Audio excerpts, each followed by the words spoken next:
Soyez salués. Aujourd'hui, on passe en formation de, comment on appelle, de devis quantitatif et estimatif. Donc, on va passer sur l'écran de l'ordinateur pour vous présenter le fichier. Voilà de mon DQE ou du devis quantitatif et estimatif. Donc, sans plus tarder, on suit. Et voilà le fichier que je voudrais vous montrer. Voilà, ça concerne le devis. Voilà, c'est un DQE que je l'ai fait. Je vais vous montrer un peu comment est-ce que le fichier d'un DQE ou d'un devis quantitatif et estimatif peut se présenter. Voilà. Vous ne tenez pas compte des prix, hein. Voilà, déjà, j'ai mis ici, vous avez un numéro, voilà, vous pouvez donner des numéros. Vous comprenez un peu parce que si c'est plusieurs projets, peut-être que pour vous retrouver, vous pouvez dire quelqu'un, vous avez un collaborateur qui est sur le site ou bien ailleurs dans un autre bureau voulant vérifier quelque chose, vous n'avez qu'à l'appeler. Par exemple, ici à ma gauche, ici où j'ai mis numéro, où j'ai mis 1-0, je peux lui dire OK. Côté installation des chantiers, numéro 1-0. Voilà, le gars, quand il prend, déjà automatiquement, il se retrouve dans le fichier là-bas. Donc, le numéro, c'est juste pour des références pour se retrouver. Voilà, ça dépend de vous-même maintenant. Maintenant, ça doit être agencé selon qu'on appelle l'autre, quoi. Voilà, il ne faudrait pas qu'on trouve le numéro 1 ici. Et puis en bas, on trouve le numéro 0. Si tu as commencé par le numéro 0, après vient 1, 2, 3, ainsi de suite. Soit logique un peu dans la numérotation. OK. Côté désignation aussi, voilà. C'est juste pour mentionner les travaux à faire.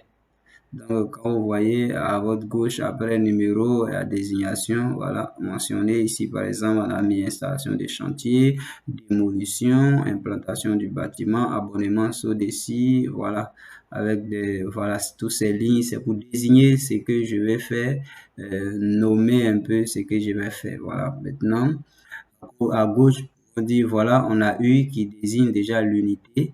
Voilà, ça désigne déjà l'unité. Après ça, on a QTE qui désigne la quantité. Après, on a PUI qui désigne le prix unitaire. Voilà, ici, j'ai mis le montant qui désigne automatiquement le prix total. Voilà. C'est-à-dire que le prix unité, le prix unitaire plutôt multiplié par la quantité, ça va donner le résultat dans le montant. Voilà, donc ça va, là, les calculs maintenant vont faire appel maintenant à votre, comment on appelle, connaissance de SL, voilà, puisque c'est un fichier SL qui a été converti en PDF, voilà. Donc, comme je l'ai dit, les devis respectent déjà qu'on appelle un ordre d'usaison chronologique. Vous voyez un peu, c'est le temps. Vous voyez un peu, nous commençons déjà par le nettoyage. Ça dépend de tout chantier. Vous voyez, si tu t'en vas commencer un chantier où tu dois faire les devis, où la fondation est déjà bâtie, tu commences là où tu devais commencer. Si sur les sites, il est nécessaire comment on appelle, comment on appelle, faire un nettoyage. D'abord, faites le nettoyage, voilà. Donc, ici, dans mon exemple, ici, voilà, on a installation des chantiers. Voilà, installation des chantiers, c'est comme si j'ai fait, j'ai appliqué un cours dans l'ensemble, c'est-à-dire pour installer tout l'ensemble du chantier, voilà. C'est le cours qui est ici, voilà. Ce que vous voyez là, c'est le cours qui est là. Voilà, donc c'est un peu ça. Donc, dans quantité, je suppose que c'est un. Voilà, de manière unitaire, c'est-à-dire quand je prends tous les travaux d'installation des chantiers, j'ai estimé ça à un, j'ai donné un prix qui couvre tout ce qui va se passer sur les chantiers comme installation. Voilà. Après, il y a l'installation, qu'on appelle la démolition. Voilà, la démolition, j'ai mis le prix unitaire 0 tout simplement parce que dans comment on appelle, dans ce travail, il n'y a pas de démolition à faire. Voilà. J'aurais dû supprimer, mais je ne l'ai pas fait. J'ai appliqué 0 automatiquement. On sait qu'il n'y a pas, comment on l'appelle, il n'y a pas de démolition en fait. On a l'implantation. J'ai fait un ensemble aussi. Voilà, j'ai fait un ensemble, voilà, en un, voilà, et qui donne le prix unitaire aussi, c'est que vous voyez devant. Voilà, donc c'est un peu comme ça que le fichier comment on l'appelle, de DQI ou de devis quantitatifs et estimatifs vont se présenter à l'entreprise. Voilà, donc c'est un peu ça. Les calculs, les résultats, quand vous faites, quand les calculs, le tableau est bien programmé, les calculs sortent de manière automatique. Vous n'avez pas à casser la tête. Donc là, il va falloir vraiment faire appel maintenant à votre connaissance en Excel. Comme je l'ai dit, je forme, voilà, en logiciel, je forme en devis quantitatif et estimatif. Et là, si nous sommes en formation, je peux aussi vous montrer, donner un coup de main aussi en Excel, puisqu'on est obligé aussi de passer par là si nous voulons aller de manière numérique. Voilà, donc on passe maintenant, c'est-à-dire qu'après avoir fait les installations, moi j'appelle ici comme les travaux préliminaires, voilà, c'est une logique, c'est les travaux que j'ai fait avant de commencer tout d'autres, comment on appelle, travaux, vous voyez un peu. Après les travaux préliminaires, j'attaque maintenant le terrassement, comme je l'ai dit, c'est une logique que nous suivons. Dans tout ce que nous faisons, c'est une logique. Donc, j'attaque maintenant, comment on appelle, le terrassement. Dans le terrassement, nous, on s'est dit que pour faire le terrassement, il faut d'abord qu'on appelle nettoyer. Voilà, donc j'ai noté le nettoyage en un ensemble de 1, voilà, et ça donne le prix qui est là, comment on appelle, en montant total. Voici aussi ce que ça donne. Maintenant, après le nettoyage, il va falloir maintenant passer maintenant à puisque voilà, il va falloir maintenant attaquer maintenant les fouilles en rigole. Voilà, c'est-à-dire, j'ai précisé que c'est les fouilles en rigole sous mur, parce que c'est des fouilles qui vont, comment on appelle, recevoir comment on appelle, les murs en fondation, les semelles filantes et les murs en fondation. On a les fouilles aussi en trou, les semelles isolées, vous voyez un peu. Voilà, vous connaissez, c'est les semelles isolées, c'est-à-dire que les poteaux qui sont, disons, isolés, voilà, de manière technique, on se comprend, voilà, des poteaux isolés. J'ai déterminé les fouilles à pas, voilà, en mètres cubes, voilà, puisque dans les DQ, majoritairement, les quantités sont à mètre cube, voilà, et le coût s'applique à mètre cube. Voilà. Donc, c'est comme ça que j'ai fait, vous savez. C'est mètre cube, comme je l'ai dit toujours, c'est toujours trois dimensions, longueur fois largeur multiplié par profondeur. Ça vous fait le cubage de votre fouille. Et vous appliquez maintenant le prix unitaire. On ne regarde pas trop ce qui est écrit ici. Basez-vous plus un peu sur la forme comment on appelle, du fichier. Voilà, parce que le prix, ça dépend des projets, ça peut changer à tout moment. Voilà. Un marché privé, vous voyez, les coûts ne seront pas la même chose que quand c'est un marché public. Ça, c'est clair, il n'y a rien à faire.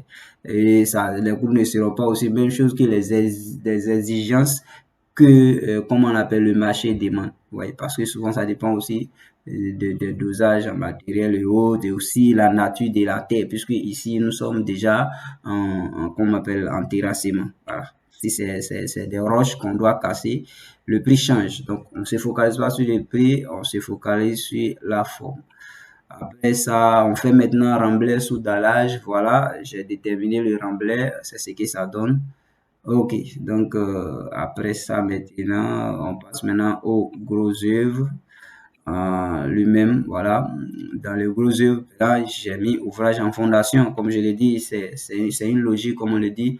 Le gros œuvre, c'est un ensemble ce sont des travaux qui commencent depuis la fondation jusqu'à, comment on appelle, à isoler le bâtiment ou bien l'ouvrage des intempéries. Vous comprenez un peu? C'est-à-dire que quand vous commencez les travaux, déjà, on sait que, comment on appelle, pour commencer les bâtiments, l'eau peut rentrer, le soleil peut rentrer à l'intérieur, mais tous les travaux qui viendront de telle sorte qu'à un moment donné, l'eau ne peut pas s'infiltrer directement dans la toiture. Nous avons déjà une toiture.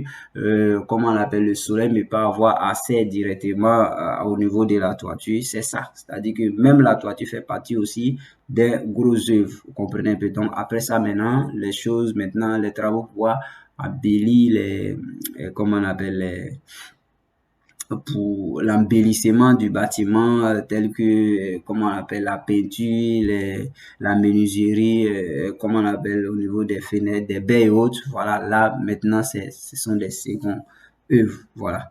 Donc, ici, déjà, quand on finit la fouille, il y a des bétons de propriété, il n'y a rien à faire. Voilà. Donc, mon béton de propriété, il précise qu'il est dosé à 150 kg par mètre cube. Voilà. Donc, je fais avec des calculs, comme je l'ai dit.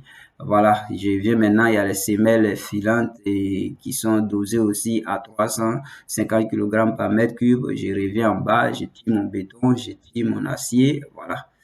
Et comme je l'ai dit, hein, voilà, ça dépend ça dépend du besoin, vous voyez un peu, voilà. Donc, c'est ça.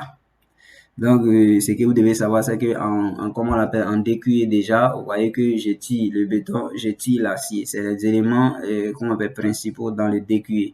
Vous voyez un peu, on va faire sortir quantité de sable, quantité de gravier, ça ne sortira pas ici. Parce que ici, nous sommes dans un DQE, voilà. Donc, c'est comme ça qu'on travaille. On va sortir acier et béton, voilà.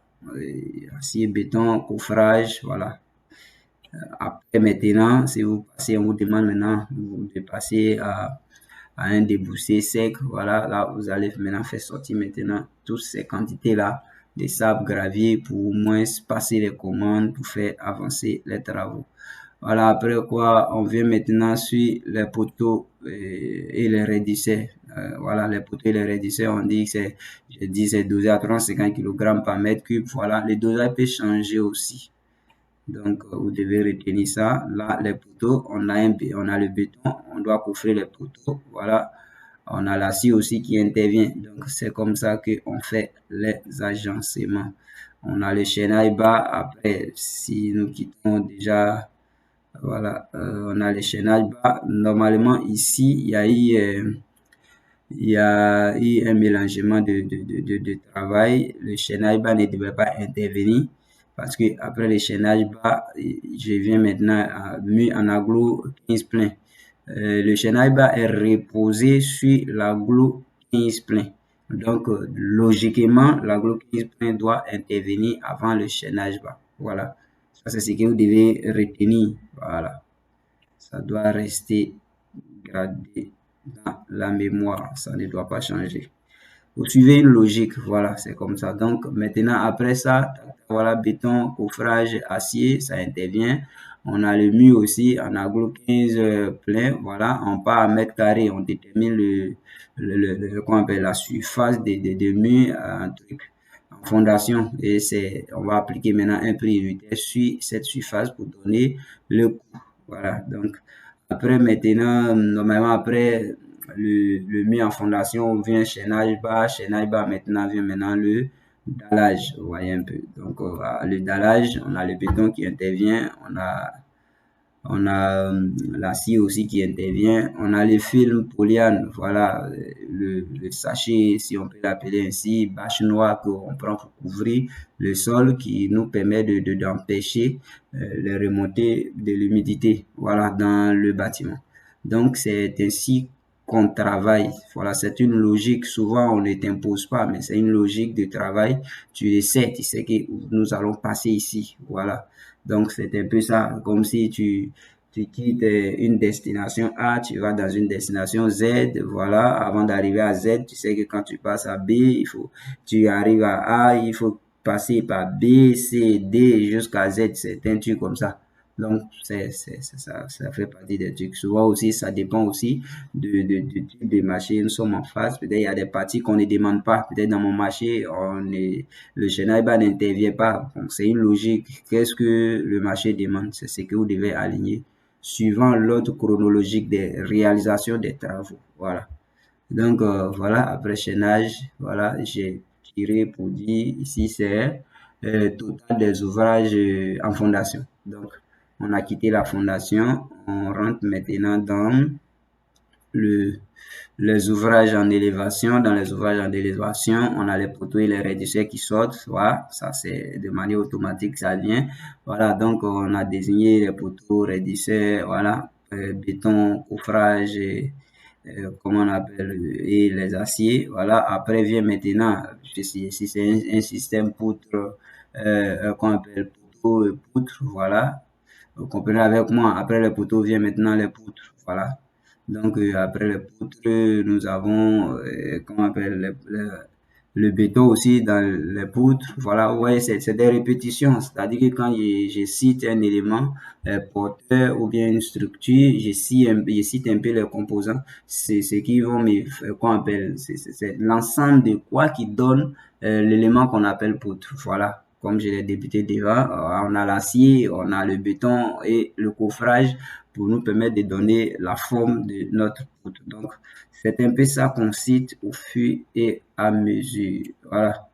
Donc ici, on vient encore, on a le chaînage haut. Voilà. Normalement, comme je suis en train de le dire, ici, dans mon cas, j'ai essayé juste un peu de faire sortir tout ce qui est comme béton avant d'attaquer quoi que ce soit. Sinon, le chaînage haut est reposé sur un mur. Donc, normalement, un mur en élévation devait être qu'on appelle bâti d'abord avant de parler de chaînage.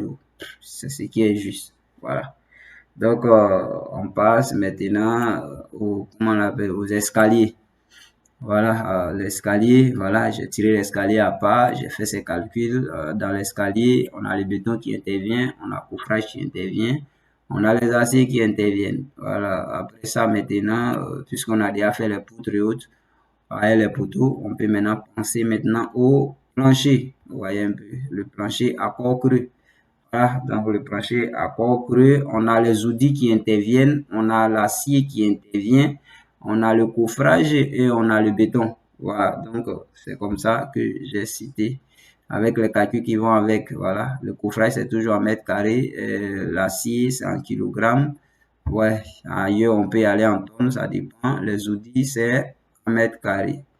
Voilà, parce que le coût va s'appliquer en mètres carrés. Donc, comme je le disais, normalement, maçonnerie en agro, 15 creux, 12 creux devaient intervenir avant le chaînage. Mais ça n'empêche, ce que vous devez retenir, c'est un peu ça. Voilà. Donc, après maçonnerie, maintenant, on passe maintenant à l'enduit, voilà, sous plancher et autres. Voilà, donc après avoir fini tout ça là, de faire le crépissage des poutres et autres, voilà. Voici le total de comment on appelle, décrit en gros œuvre. Voilà. Donc, c'est après maintenant d'avoir fait sortir tout ce qui est en gros œuvre maintenant. On va maintenant passer maintenant au second œuvre. Voilà. Mais ici, ce que je voulais vous montrer d'abord, c'est des gros œuvres. Donc, notre vidéo va s'arrêter là pour une prochaine vidéo. Je vous remercie. J'espère que vous avez retenu quelque chose. Dieu nous garde.